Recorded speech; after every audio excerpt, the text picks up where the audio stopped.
Kumusta po kayo mga idol? Yan, so magkakabit po tayo ngayon ng ating canopy.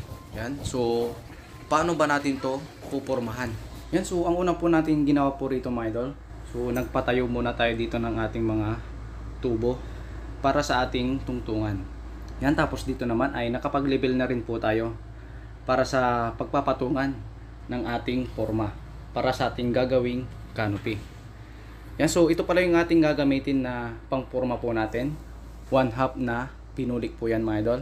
Tapos ang lapad po ng ating canopy ay nasa 40 cm. Yan. So ipapabrikit lang po natin yan mga idol. Tapos isasalpak na po natin yan kagad. Yan, so naipabrikit na po natin to mga idol.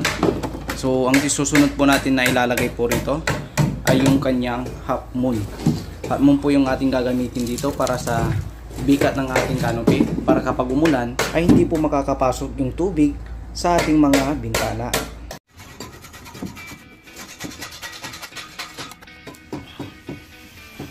Okay.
Yan, so magiging ganito po siya mga idol, no?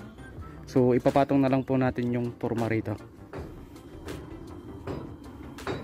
Yan. So tatalian muna natin ng alambre ito para hindi po siya gumalaw. So hindi na po natin lalagyan ng block.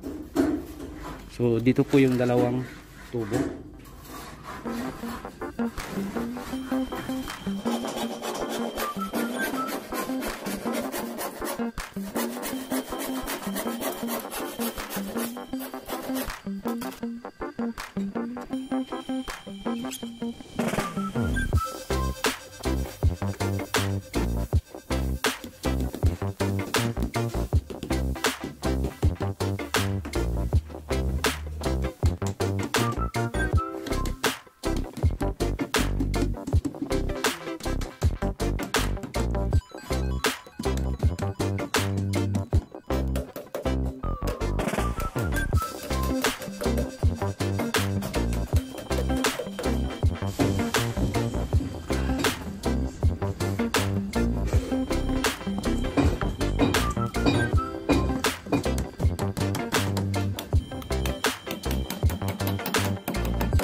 Yan, okay na po mga idol. So naitali na rin po natin yung ating mga tubo.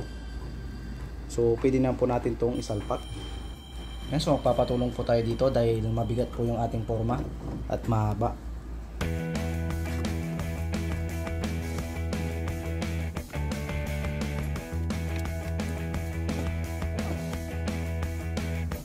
So hindi dyan. Hindi, kita daw. Cheers naman ah. Oh. Cheers mo po. Cheers mo man. Hindi tayo magkakaroon.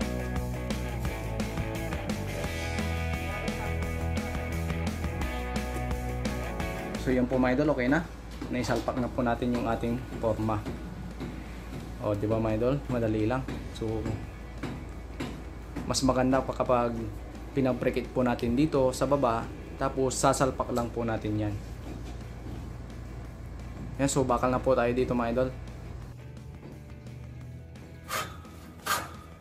Yan, so okay na po mga idol. So nabakalan na po natin.